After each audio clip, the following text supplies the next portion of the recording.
Mereka menduduki ibu kota Yogyakarta hanya 6 jam dengan korban 300 orang gugur. Tetapi di mata pasukan Belanda dan politik Belanda, dalam waktu 6 jam itu menderita kekalahan besar. Pierre Heijboer.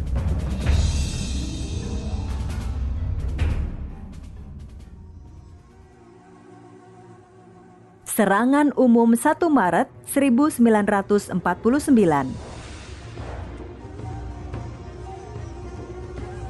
Serangan umum 1 Maret 1949 di Yogyakarta merupakan satu episode penting dalam sejarah Revolusi Indonesia. Serangan yang dilakukan oleh militer Divisi 3 GM3 selain untuk merebut kembali kota Yogyakarta, sekaligus juga untuk membuktikan kepada dunia internasional bahwa TNI dan Republik Indonesia masih memiliki kekuatan yang cukup besar untuk melakukan perlawanan. Apa penyebabnya? Pendudukan kota Yogyakarta oleh Belanda dan propaganda Belanda pada media internasional bahwa Indonesia sudah tidak ada lagi. Berapa lama? 6 jam. Berapa banyak korban tewas? Belanda 200 orang, Indonesia 353 orang. Awal mula konflik.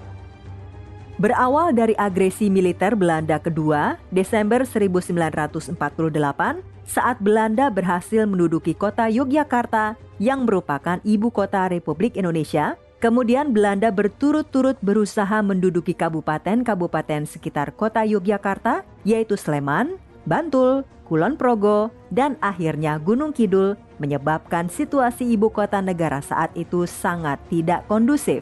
Keadaan tersebut diperparah propaganda Belanda di dunia luar bahwa tentara Indonesia sudah tidak ada. Serangan umum 1 Maret yang dilakukan oleh militer Divisi 3 GM3 selain untuk merebut kembali kota Yogyakarta, sekaligus juga untuk membuktikan kepada dunia internasional bahwa TNI dan Republik Indonesia masih memiliki kekuatan yang cukup besar untuk melakukan perlawanan. Dengan serangan ini juga diharapkan akan semakin memperkuat posisi Indonesia dalam perundingan yang berlangsung di PBB dan mempertahankan kedaulatan Indonesia. Rencana serangan berawal dari pemikiran Letkol Dr. Wilyater Hutagalung, penasehat Gubernur Militer 3 yang menganggap dunia internasional termasuk Amerika Serikat dan Inggris perlu diyakinkan bahwa negara Republik Indonesia masih kuat, punya pemerintahan, yaitu Pemerintah Darurat Republik Indonesia, dan punya tentara, yaitu Tentara Nasional Indonesia. Untuk itu, Indonesia perlu melakukan tindakan berupa serangan yang dahsyat yang mudah diketahui oleh UNCI atau United Nations Commission for Indonesia dan wartawan-wartawan asing untuk disebarluaskan ke seluruh dunia. Selain itu, untuk menyampaikan pesan tersebut kepada UNCI dan para wartawan asing, diperlukan komunikator yang berseragam Tentara Nasional Indonesia dan dapat berbahasa Inggris, Belanda, atau Prancis. Letkol Dr. Wilyater Hutagalung mengutarakan pemikirannya kepada Panglima Besar Sudirman yang menyetujui gagasan tersebut dan kemudian mengangkatnya menjadi perwira teritorial dan ditugaskan untuk membentuk jaringan persiapan gerilya dan mengkoordinasikan pelaksanaan di wilayah Divisi 2 dan 3. Gerilya yang dilakukan oleh Panglima Besar Sudirman untuk mempertahankan kedaulatan tentara dan kedaulatan negara ini kemudian berlangsung hampir 8 bulan lamanya. Dimulai sejak 19 Desember 1948 dengan rute sepanjang hampir 100 km. Panglima Besar Sudirman baru kembali ke Yogyakarta setelah dipanggil kembali oleh Presiden Soekarno pada Juli 1949. Setelah agresi militer Belanda kedua, Desember 1949, TNI mulai menyusun strategi guna melakukan pukulan balik terhadap tentara Belanda dengan komando dari Panglima Sudirman dari medan gerilya. Dimulai dengan memutus jaringan telepon, merusak jalur kereta api, menyerang konvoi Belanda, serta tindakan sabotase lainnya. Belanda terpaksa memperbanyak pos-pos di sepanjang jalan-jalan besar yang menghubungkan kota-kota yang telah diduduki. Hal ini berarti kekuatan pasukan Belanda tersebar pada pos-pos kecil di seluruh daerah Republik yang kini merupakan medan gerilya. Dalam keadaan pasukan Belanda yang sudah terpencar-pencar, mulailah TNI melakukan serangan terhadap Belanda. Pada 27 Desember 1948, Panglima Besar Sudirman meninggalkan desa Karangnongko dan pindah ke desa di lereng Gunung Wilis. Panglima Besar Sudirman mengutus Kolonel Bambang Supeno supaya mencari hubungan dengan pemerintah pusat di Jawa yang menurut kabar ada di Gunung Lawu. Setelah dilakukan pembahasan yang mendalam, rancangan besar perintah siasat yang diajukan oleh Huta Galung tanggal 1 Januari 1949 disetujui. Khusus mengenai serangan spektakuler terhadap satu kota besar, Panglima Divisi 3 GM3 Kolonel Bambang Sugeng bersikukuh bahwa yang harus diserang adalah Yogyakarta. 3 alasan penting yang dikemukakan Bambang Sugeng untuk memilih Yogyakarta sebagai sasaran utama adalah: 1. Yogyakarta adalah ibu kota RI, sehingga bila dapat direbut walau hanya untuk beberapa jam, akan berpengaruh besar terhadap perjuangan Indonesia melawan Belanda. 2. Keberadaan banyak wartawan asing di Hotel Merdeka Yogyakarta, serta masih terdapat anggota delegasi UNCI atau KTN, serta pengamat militer dari PBB. 3. Langsung di bawah wilayah Divisi 3 GM3 sehingga tidak perlu persetujuan Panglima atau GM lain dan semua pasukan memahami dan menguasai situasi atau daerah operasi. Sejak dikeluarkan perintah siasat tertanggal 1 Januari 1949 dari Panglima Divisi 3 Gubernur Militer 3 untuk selalu mengadakan serangan terhadap tentara Belanda, telah dilancarkan beberapa serangan umum di wilayah Divisi 3 GM3. Seluruh Divisi 3 dapat dikatakan telah terlatih dalam menyerang pertahanan tentara Belanda. Pimpinan pemerintah sipil, dari mulai Gubernur Wongsonegoro, serta para residen dan bupati, selalu diikutsertakan dalam rapat dan pengambilan keputusan yang penting dan kerjasama yang baik untuk memastikan dukungan logistik dari seluruh rakyat. Selanjutnya dibahas pihak-pihak mana serta siapa saja yang perlu dilibatkan. Untuk skenario tersebut akan dicari beberapa pemuda berbadan tinggi dan tegap yang lancar berbahasa Belanda, Inggris atau Prancis dan akan dilengkapi dengan seragam perwira TNI dari mulai sepatu sampai topi. Mereka sudah harus siap di dalam kota dan pada waktu penyerangan telah dimulai, mereka harus mulai ke Hotel Merdeka guna menunjukkan diri kepada anggota-anggota UNCI serta wartawan-wartawan asing yang berada di hotel tersebut. Kolonel Wiono, pejabat kepala bagian Pepolit Kementerian Pertahanan yang juga berada di Gunung Sumbing, akan ditugaskan mencari pemuda-pemuda yang sesuai dengan kriteria yang telah ditentukan, terutama yang fasih berbahasa Belanda dan Inggris. Hal penting yang lain adalah dunia internasional harus mengetahui adanya serangan Tentara Nasional Indonesia terhadap tentara Belanda, terutama terhadap Yogyakarta, ibu kota Republik. Dalam menyebarluaskan berita ini ke dunia internasional, dibantu oleh Kolonel TB Simatupang yang bermarkas di Pedukuhan Banaran, Desa Banjarsari, untuk menghubungi pemancar radio Angkatan Udara RI atau AURI di Playen, dekat Wonosari, agar setelah serangan dilancarkan, berita mengenai penyerangan besar-besaran oleh TNI atas Yogyakarta segera disiarkan.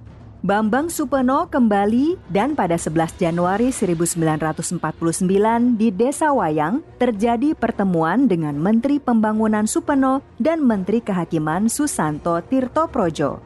Selama beberapa hari, banyak tamu-tamu dari berbagai kota dan daerah datang menemui Pak Dirman. Selama perjalanan, Kapten Suparjo sebagai ajudan Panglima Besar selalu mengirimkan utusan untuk memberikan berita kepada KBN-KBN di mana rombongan berada.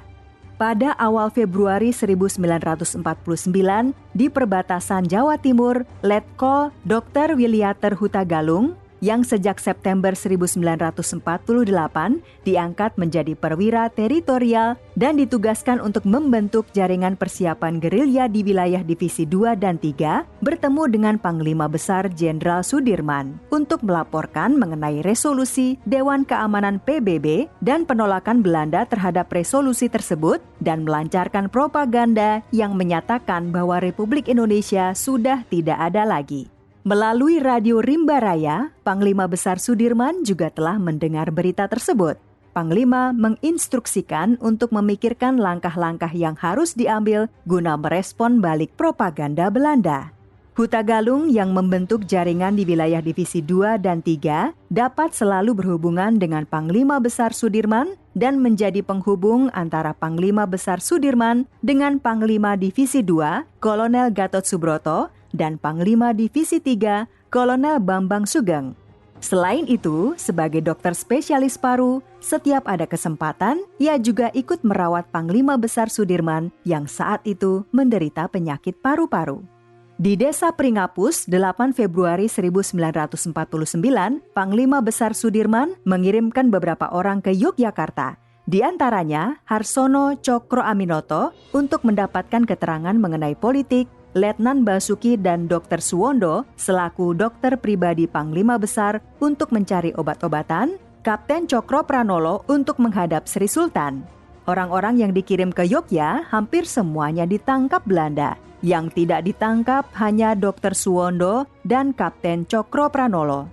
Pada 18 Februari 1949, Letkol Dr. Hutagalung masih tinggal beberapa hari guna membantu merawat Panglima Besar Sudirman sebelum kembali ke markasnya di Gunung Sumbing. Sesuai tugas yang diberikan oleh Panglima Besar Sudirman dalam rapat pimpinan tertinggi militer dan sipil di wilayah Gubernur Militer 3 yang dilaksanakan di markas yang terletak di lereng Gunung Sumbing.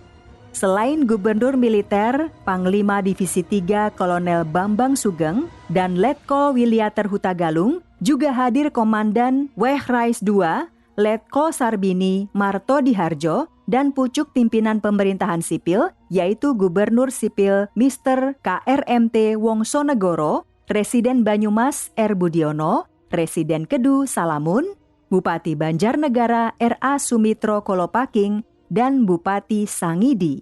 Dalam kapasitasnya sebagai Wakil Kepala Staf Angkatan Perang, Kolonel TB Simatupang lebih kompeten menyampaikan hal ini kepada pihak AURI daripada perwira Angkatan Darat.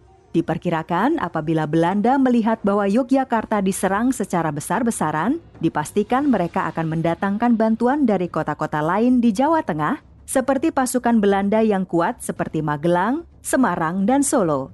Jarak tempuh waktu itu dari Magelang ke Yogyakarta sekitar 3 hingga 4 jam saja, Solo Jogja sekitar 4 hingga 5 jam, dan Semarang Yogyakarta sekitar 6 hingga 7 jam. Magelang dan Semarang di bagian barat berada di wilayah kewenangan Divisi 3 GM3, namun Solo di bawah wewenang Panglima Divisi 2 GM2 Kolonel Gatot Subroto.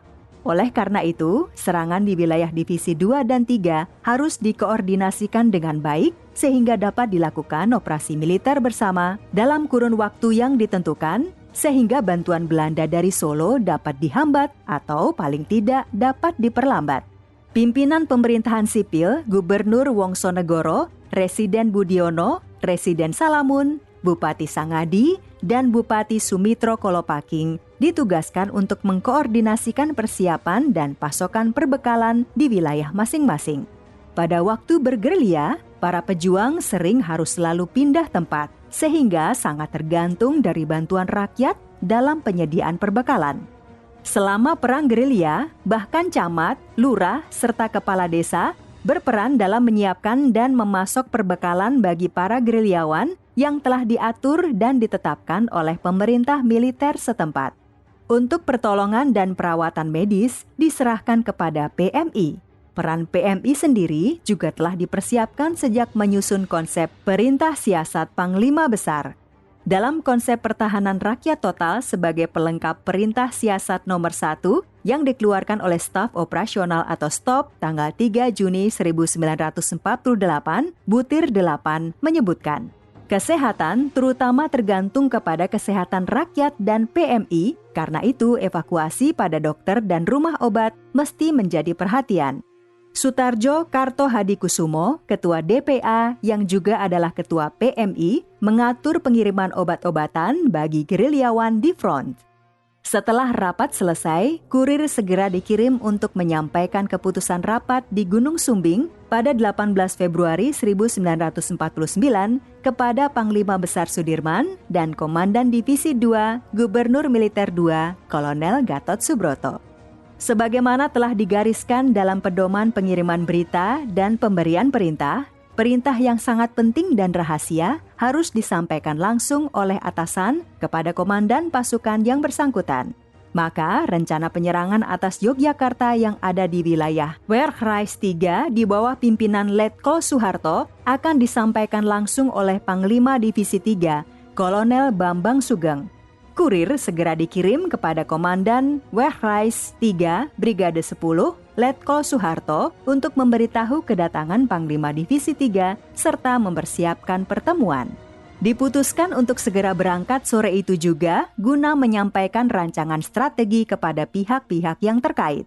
Ikut dalam rombongan Panglima Divisi selain Letkol Dr. Hutagalung, antara lain juga Dr. Kusen selaku dokter pribadi Bambang Sugeng, Bambang Surono, adik Bambang Sugeng, seorang mantri kesehatan, seorang supir dari Dr. Kusen, Letnan Amron Tanjung selaku ajudan Letkol Hutagalung, dan beberapa anggota staf gubernur militer serta pengawal. Pertama-tama, rombongan singgah di tempat Kolonel Wiono dari Pepolit yang bermarkas tidak jauh dari markas Panglima Divisi dan memberikan tugas untuk mencari pemuda berbadan tinggi dan tegap serta fasih berbahasa Belanda, Inggris atau Prancis yang akan diberi pakaian perwira TNI. Menjelang sore hari, Panglima Divisi beserta rombongan tiba di Pedukuhan Banaran mengikuti Wakil Kepala Staf Angkatan Perang Kolonel Simatupang. Selain anggota rombongan Bambang Sugeng, dalam pertemuan tersebut hadir juga Mr. M. Ali Budiarjo. Simatupang mengkoordinasi pemberitaan ke luar negeri melalui pemancar radio Auri di Playen dan Wiladek yang ditangani oleh koordinator pemerintah pusat. Setelah Simatupang menyetujui rencana tersebut, Panglima Divisi segera mengeluarkan instruksi rahasia yang ditujukan kepada Komandan Wehrkreis 1 Kolonel Bahrun yang akan disampaikan sendiri oleh Kolonel Sarbini. Brigade 9 di bawah komando Letkol Ahmad Yani diperintahkan melakukan penghadangan terhadap bantuan Belanda dari Magelang ke Yogyakarta. 19 Februari 1949, Panglima Divisi dan rombongan meneruskan perjalanan yang selalu dilakukan pada malam hari dan beristirahat pada siang hari untuk menghindari patroli Belanda. Penunjuk jalan juga selalu berganti di setiap desa. Dari Banaran, rombongan menuju wilayah Wehrkreis 3 menuju Pegunungan Menoreh untuk menyampaikan perintah kepada Komandan Wehrkreis 3, Letkol Soeharto. Bambang Sugeng beserta rombongan mampir di Pengasih. Pertemuan dengan Letkol Soeharto berlangsung di Brosot, dekat Wates. Semula pertemuan akan dilakukan di dalam satu gedung sekolah, namun karena khawatir telah dibocorkan, maka pertemuan dilakukan di dalam sebuah gubuk di tengah sawah. Hadir dalam pertemuan tersebut 5 orang, yaitu Panglima Divisi 3 Gubernur Militer 3 Kolonel Bambang Sugeng, Perwira Teritorial Letkol Dr. Wilyater Hutagalung beserta Ajudan Letnan Amron Tanjung, Komandan Wehrkreis 3 Brigade 10 Letkol Soeharto beserta ajudan. Kepada Soeharto diberikan perintah untuk mengadakan penyerangan antara tanggal 25 Februari dan 1 Maret 1949. Kepastian tanggal baru dapat ditentukan kemudian setelah koordinasi serta kesiapan semua pihak terkait, antara lain dengan Kolonel Wiono dari Pepolit, Kementerian Pertahanan. Tanggal 24 Februari 1949, setelah semua persiapan matang, baru kemudian diputuskan bahwa serangan tersebut akan dilancarkan tanggal 1 Maret 1949 pukul 06.00 pagi. Instruksi segera diteruskan ke semua pihak yang terkait. Puncak serangan dilakukan dengan serangan umum terhadap kota Yogyakarta selaku ibu kota negara pada 1 Maret 1949 di bawah pimpinan Letnan Kolonel Soeharto, Komandan Brigade 10 Daerah Wehrkreis 3, setelah terlebih dahulu mendapat persetujuan dari Sri Sultan Hamengkubuwono IX, Kepala Daerah Istimewa Yogyakarta. Serangan umum 1 Maret. Serangan umum 1 Maret 1949 direncanakan dan dipersiapkan oleh jajaran tertinggi militer di wilayah Divisi 3 Gubernur Militer atau GM3 dengan mengikutsertakan beberapa pucuk pimpinan pemerintah sipil setempat berdasarkan instruksi dari Panglima Besar Sudirman sebagai berikut. 1. Serangan dilakukan secara serentak di seluruh wilayah Divisi 3 yang melibatkan Werkreis 1, 2, dan 3. 2. Mengerahkan seluruh potensi militer dan sipil di bawah Gubernur Militer 3. 3. Mengadakan serangan spektakuler terhadap satu kota besar di wilayah Divisi 3. 4. Serangan tersebut harus diketahui dunia internasional. Untuk itu perlu mendapat dukungan dari Wakil Kepala Staf Angkatan Perang guna koordinasi dengan pemancar radio yang dimiliki oleh AURI dan Koordinator Pemerintah Pusat, Unit Pepolit atau Pendidikan Politik Tentara, Kementerian Pertahanan. 5. Yogyakarta adalah ibu kota RI, sehingga bila dapat direbut walau hanya untuk beberapa jam, akan berpengaruh besar terhadap perjuangan Indonesia. 6. Keberadaan banyak wartawan asing di Hotel Merdeka Yogyakarta, serta masih adanya anggota delegasi UNCI atau KTN, serta pengamat militer dari PBB. 7. Langsung di bawah wilayah Divisi 3 GM3, sehingga tidak perlu persetujuan Panglima atau GM lain, dan semua pasukan memahami dan menguasai situasi atau daerah operasi. Panglima Besar Jenderal Sudirman memimpin serangan umum 1 Maret 1949 melalui medan gerilya. Peta serangan 1 Maret 1949. Jalannya serangan. 1 Maret 1949, pagi hari, serangan secara besar-besaran yang serentak dilakukan di seluruh wilayah Divisi 3 GM3 dimulai dengan fokus serangan adalah Ibu Kota Republik Yogyakarta oleh pasukan Brigade 10 yang diperkuat dengan 1 batalion dari Brigade 9, sedangkan serangan terhadap pertahanan Belanda di Magelang dan di sekitar Yogyakarta sesuai instruksi rahasia yang dikeluarkan oleh Panglima Divisi 3 GM3 Kolonel Bambang Sugeng kepada Komandan Werkreis 1 Letkol Bahrun dan Komandan Werkreis 2 Letkol Sarbini. Pada saat yang bersamaan, serangan juga dilakukan di wilayah Divisi 2 GM2 dengan fokus penyerangan adalah kota Solo agar Belanda tidak dapat mengirimkan bantuan ke Yogyakarta. Pos komando ditempatkan di Desa Muto. Pada malam hari menjelang serangan umum itu, pasukan mendekati kota mulai menyusup ke dalam kota. Pagi hari sekitar pukul 06.00, sewaktu sirine dibunyikan, serangan segera dilancarkan ke segala penjuru kota. Dalam penyerangan ini, Letkol Soeharto langsung memimpin pasukan dari sektor barat sampai ke batas Malioboro. Sektor timur dipimpin Vence Sumwal, sektor selatan dipimpin Mayor Sarjono, sektor utara oleh Mayor Kusno. Sedangkan untuk sektor kota sendiri ditunjuk Letnan Amir Murtono dan Letnan Masduki sebagai pimpinan. TNI berhasil menduduki kota Yogyakarta selama 6 jam. Tepat pukul 12.00 siang, sebagaimana yang telah ditentukan semula, pasukan TNI mengundurkan diri. Serangan terhadap kota Solo dapat menahan Belanda sehingga tidak dapat mengirim bantuan dari Solo ke Yogyakarta yang sedang diserang secara bersamaan. Brigade 9 hanya dapat memperlambat gerak pasukan bantuan Belanda dari Magelang ke Yogyakarta. Tentara Belanda dari Magelang dapat menerobos hadangan gerilyawan Republik dan sampai di Yogyakarta sekitar pukul 11.00. Setelah serangan besar-besaran Tentara Nasional Republik Indonesia terhadap Belanda menjadi headlines di berbagai media cetak yang terbit di India. Hal ini diungkapkan oleh Mr. Maramis kepada Dr. W. Hutagalung ketika bertemu di tahun 50-an di Pulau Mas, Jakarta. Serangan umum 1 Maret mampu menguatkan posisi tawar dari Republik Indonesia, mempermalukan Belanda yang telah mengklaim bahwa RI sudah lemah. Keberhasilan pejuang RI membuktikan kepada Belanda bahwa gerilya bukan saja mampu melakukan penyergapan atau sabotase, tetapi juga mampu melakukan serangan secara frontal di tengah kota yang dipertahankan dengan pasukan kavaleri, persenjataan berat artileri, pasukan infanteri, dan komando yang tangguh. Pasukan dalam serangan 1 Maret. Seragam polisi dan seragam operasional pasukan TNI yang digunakan pada agresi militer. Ragam seragam tempur dan operasional tentara Belanda yang digunakan pada agresi militer. Persenjataan dalam serangan 1 Maret. Jenis senjata yang digunakan dari senjata tradisional hingga pistol, senapan ringan seperti jenis Danish Madsen, Lee Enfield, dan senjata berat seperti Sten gun dan Brandt. Pesawat pembom Belanda B-25 yang mengincar pos-pos TNI pada agresi militer.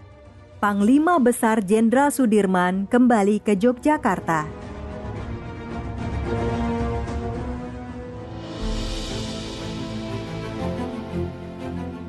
Demikian tadi, sebuah karya edukasi sejarah, peperangan, dan serangan. Persembahan dari Direktorat Sejarah, Direktorat Jenderal Kebudayaan, Kementerian Pendidikan dan Kebudayaan Republik Indonesia. Nantikan persembahan audiobuku.com lainnya di Play Store dan App Store. Terima kasih.